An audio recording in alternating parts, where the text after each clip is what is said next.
Hello mga kalalab, ayan, gagawa ako ngayon ng buko salad. So, ipapakita ko sa inyo kung paano gumawa ng buko salad na pang negosyo. So, ang gagamitin natin ay, syempre, buko, Nestle cream. Kung gusto nyo makatipid, pwede din niyog, gata ng niyog. So, ako kasi nasanay na ako na Nestle cream ang aking nilalagay. So,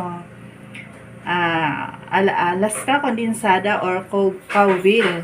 So, wala kasing cowbell dyan sa tindahan, kaya Alaska na lang ang binili ko. Mas mura sana ang cowbell. So, wala kasi. Then, sugar, and ang ating procactel, and mag-a-add tayo ng pangpalapot,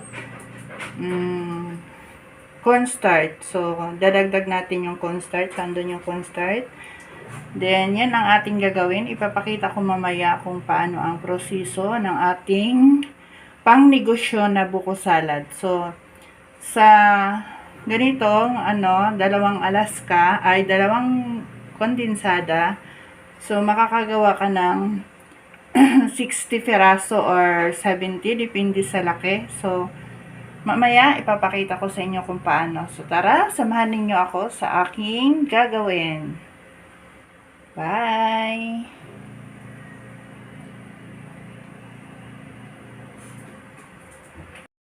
So, ang ating gagawin ay magpapakulo tayo ng tubig. Then, pag kumulo na, ilalagay natin ang sugar. Siyempre, yung ginamit nating tubig ay mineral.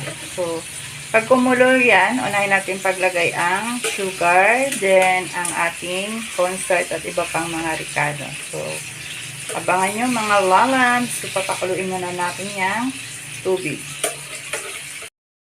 So, ilalagay ko na yung ating sugar. So, gumamit ako ng 1 kilong sugar. Brown sugar.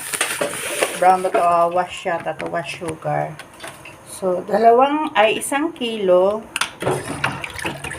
Haluin natin. Then, lagay ulit natin itong kalahati ulit. So, bali 1 kilong sugar.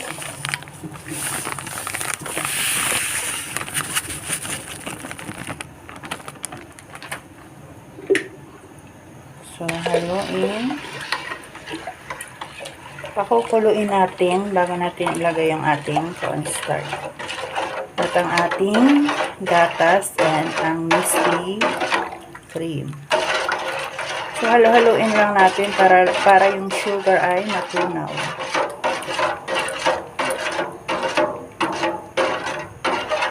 Halo-halo lang. So, kailangan sa panahon ngayon madiskarte ka sa mamahal ng mga bilihin. So, masarap naman siya mga lalap kasi malasang-malasa nga siya pag niluto. Ayan, antayin natin siyang kumulo bago natin ilagay yung ating ibang ingredients.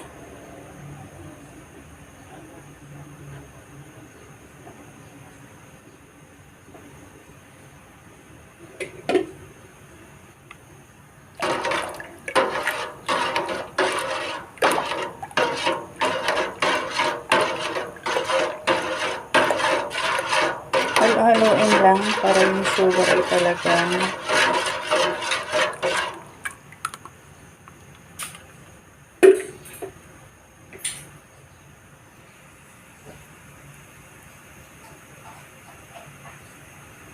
so, pag kumulo yan, lagay na natin ang ibang ingredients. So, ilagay na natin ang ating kondensada. So, gumamit ako ng kondensada, 2.5 lata. So, ganito siya kalaki. Ilang gram ba to? Ganito lang siya. Ayan. Ilagay na natin.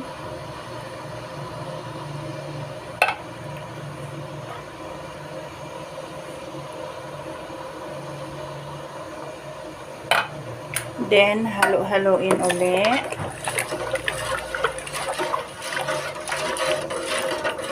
Haluin.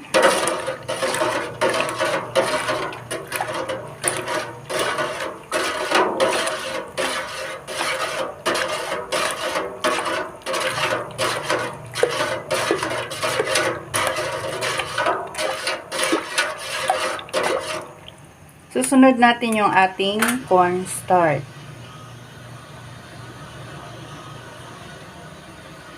Sa cornstarch naman, huwag mo basta-basta ibubuhos doon sa kumukulong tubig. So, kailangan mo siyang tunawin gamit ang mangkok.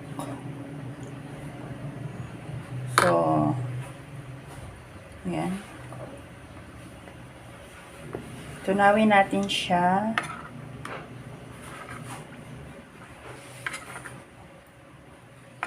Para hindi siya magbuo-buo.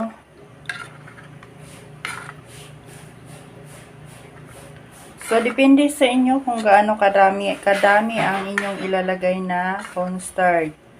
Sa akin kasi konti lang. Para naman hindi maglasang cornstarch ang ating gagawing buko salad. So, haluin lang natin siya hanggang sa matunaw. So, dinumog na nga ako ng alam niya, matamis yung aking niluluto. So, ayan. So, natunaw na siya. Pwede na natin siyang ilagay dun sa ating niluluto or pinapakulo ang tubig na may gatas at asukal. So, ayan. Okay na siya. Okay ko na yung ating tinunaw na cornstarch. Ayan. Then, syempre, kailangan natin siyang haluin para hindi siya mamuo. So, haluin ulit natin.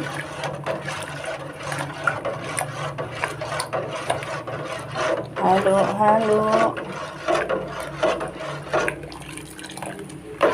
Hanggang siya ay lumapot. Mahinang apoy lang.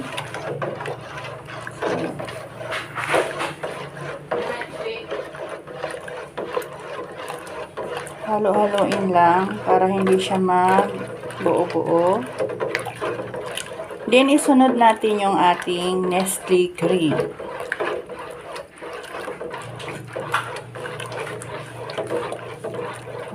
Halo-haloin lang.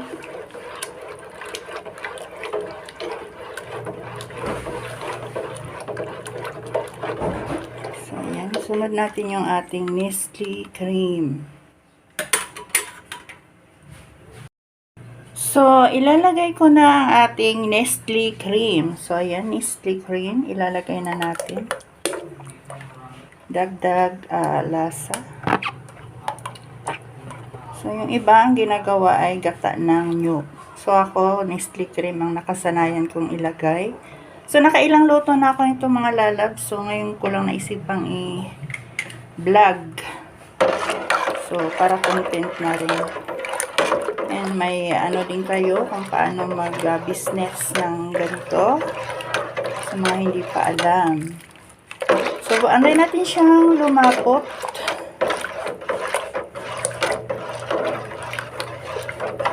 Pag lumapot na siya, pwede na din patayin natin. Add natin siya ng malamig na tubig para mabilis siya mabalot.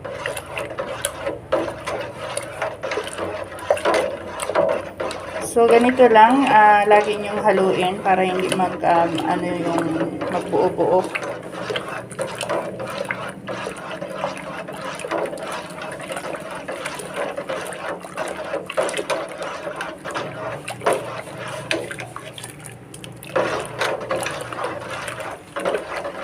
So, sa ganito, tumutubo ka na. Kasi malaki din puhunan nito eh.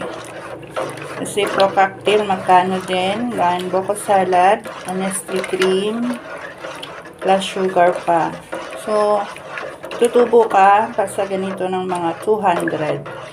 So, diba? Hindi na masama kasi nakaupo ka lang buong maghapon. So, kailangan lang sa buhay natin ma-discarte. So, malapit na siyang lumapot. Kailangan natin siyang palaputin.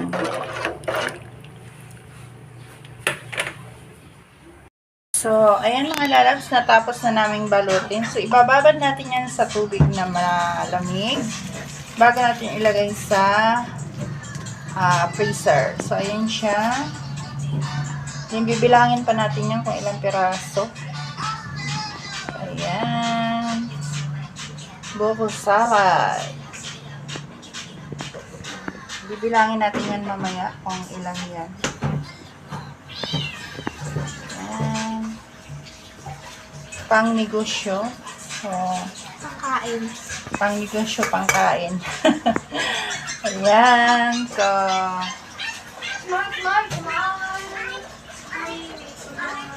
ibabad na natin sa tubig para malagay na natin sa freezer. Ay, naluga.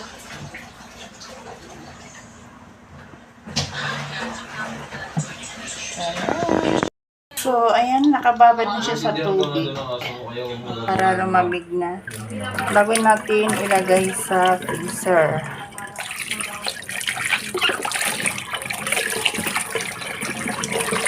Ayan, ito pa. So, 64 siya peraso. So, 10 ang isa. Ayan. Tumubo ako ng 200 plus. So, kung mabinta siya lahat. At mabibinta naman siya lahat kasi may nag-aano nito sa trabahoan. So, ayan. Pag lumamig na, ilalagay na natin siya sa freezer.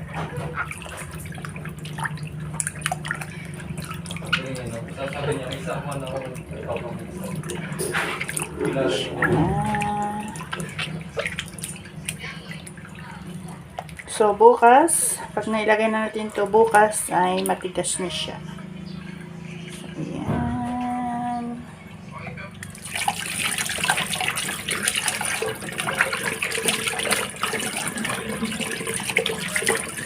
Okay.